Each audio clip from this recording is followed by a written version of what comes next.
Hi everybody, and welcome to Bert's Everyday Kitchen. Now today we're going to do something a little different. I know I've been doing things with high carbohydrates, and I've been having a few people, comment on if I could make something that is low carbohydrate, something to eat. And I started thinking of something that I normally use instead of pasta, and this is it. It's called spaghetti squash. And for some of you that don't know what spaghetti squash is, it's a squash, and they call it spaghetti squash because when you cook it and you start peeling it out, it shreds out just like spaghetti. Now, I've already cut mine in half, and I've already steamed one piece, and this one I'm going to save because the dish is really just for me and my husband. But let's go to the ingredients and we'll be right back.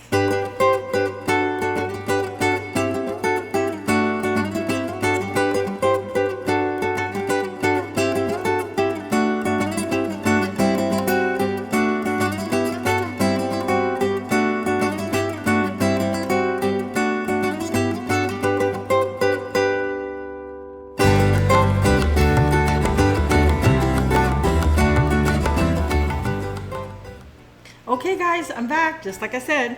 Now I wanted to show you the ingredients that will take to make this dish. It is really very simple, and it's now since the summer months are coming, you want something fresh, something that you don't have to cook. Now the ingredients that you add to the spaghetti squash will stay as they are. You don't really cook them other than the garlic. The garlic, I do roast it, only because sometimes when you use it fresh, it can be very strong, and a lot of people don't like that. So if you don't like it to be very, very strong, roast it just like I did right here, and it'll take a lot of the bitterness and that sharpness off, and it gives it a very creamy, buttery, smooth texture, and the taste is very good, very good. Now, this is the spaghetti squash, and I've already steamed it. Now, when you cut it, it does take a little effort because it's very hard, so you have to have a very good knife to cut this. Now, right now, touching it, it is very hot, but the way that you know that it's ready is once you push the skin just, pushes, you can push your finger in there, and it'll let you know that that's already ready. Now, I've got 2 Roma tomatoes, fresh Roma tomatoes, and I have some fresh basil out of my garden, so you know that this is organic. And ladies, if you can grow your own, it would be really nice because this can get very expensive. And so I'm very happy that I'm growing it and showing you how I use it. And so let me go ahead and show you how to get the spaghetti squash out of its shell. Now, I use a really big fork. You don't have to use a big fork, you can use just a regular fork. But if you look at it, it's very, very tender already. You can see the steam still coming out of it. Now, I'm gonna go ahead and just start taking my fork, and if you can take a look at that, see how it's just coming out like little threads of spaghetti? It really looks like angel hair pasta. And once you start taking it out, spread it out a little bit on your dish, and this is a little bit hot, so I'm gonna have to use one of these little pot holders to do the rest. And then you just keep going until there isn't any more spaghetti coming out. Now, like I said, I'm only using this one side.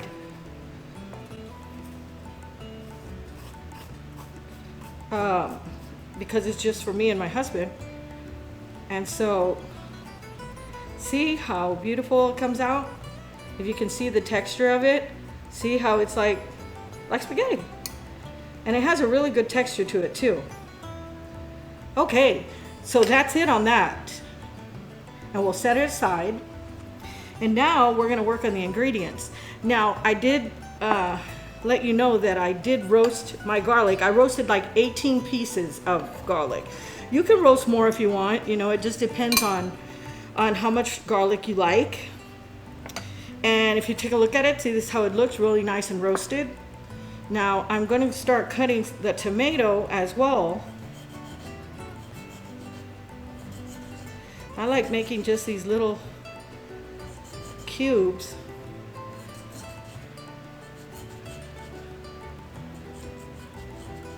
I don't really like to have these things cut, but I'm just gonna kind of show you how I do it.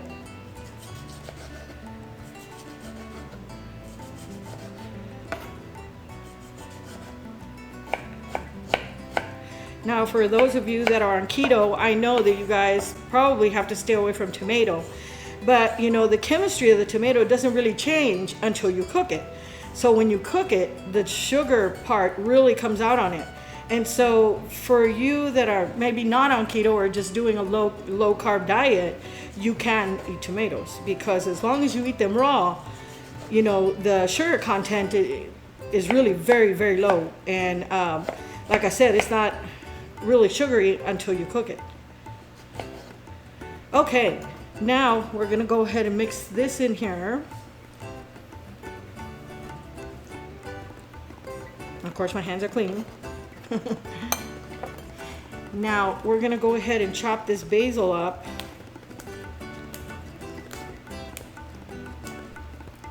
Now, some of you, if you like the stem, you can go ahead and cut it with the stem. You know, the stem has a lot of flavor too. As long as you chop it up really small, you know, you can enjoy that in that dish too.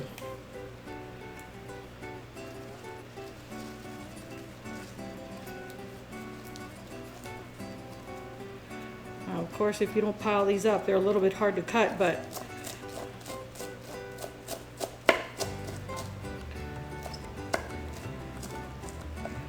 now, basil has a really fresh, kind of minty taste. It is really good, and that's why, you know, when you cut it up, it brings out all the flavor even more in the dish. Now, this bowl might be just a little too small to mix, so I think I'm gonna have to get something a little bit bigger. If you can just give me a few seconds, I'll be right back.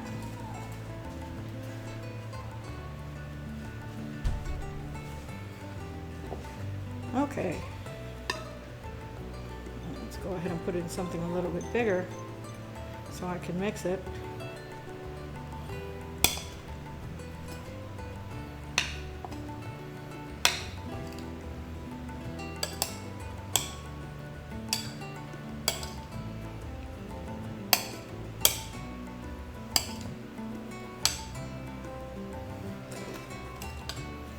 And I'm going to go ahead and get these little stems cut up and put them in there too. Now, if you like angel hair pasta, you really are going to enjoy that very, very much. And now if you have some leftover, which you probably will, you can make some bruschettas out of it. You know, get some sourdough bread or whatever bread you like, toast it up really good, a baguette, whatever, and then put some on there, and you can use that as a little appetizer. I think you'll really, really enjoy that. With a little bit of mozzarella cheese. Now we've gotten to the point where we've mixed it all. Now I'm gonna go ahead and put a 1/3 cup of olive oil. Okay, normally olive oil is what is used, but a lot of people are starting to use avocado oil. And you know, there's times where coconut oil, avocado oil, all these things are, it's up to your liking really. Now I'm gonna go ahead and mix this in.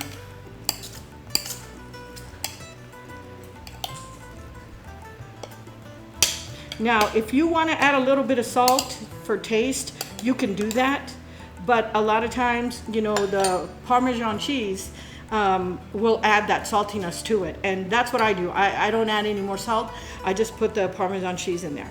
Now, I like the fresh Parmesan cheese that's just been cut, because the powder one, it really doesn't work as well.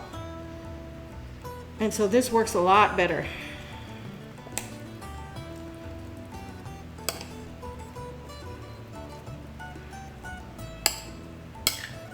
Wow, this looks great, and it looks ready to eat.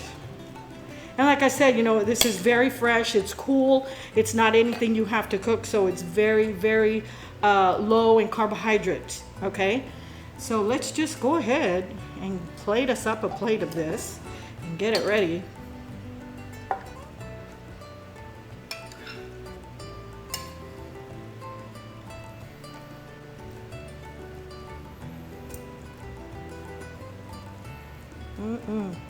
And see, and it looks just like angel hair pasta. And you'll see once you eat it, the texture, it feels just like it.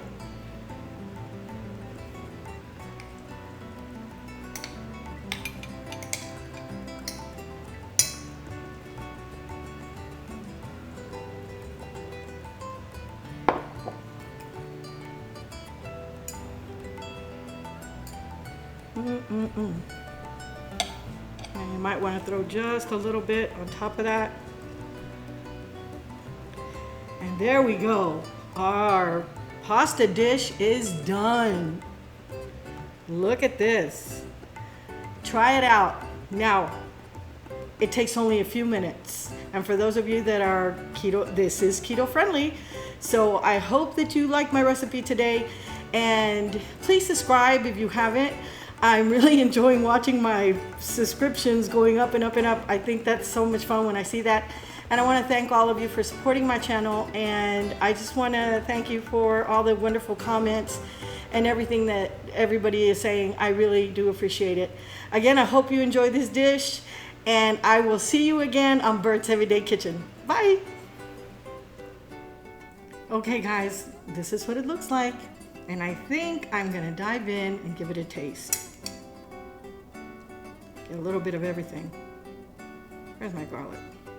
There it is. Oh man. Ooh. That's so good. You can really taste the freshness of the tomatoes, and then the basil, and then that garlic, and then the Parmesan cheese. Makes it that perfect little saltiness. Try it. I think you all will love it. Again, thanks guys for joining me on Bert's Everyday Kitchen, and I'll see you next time.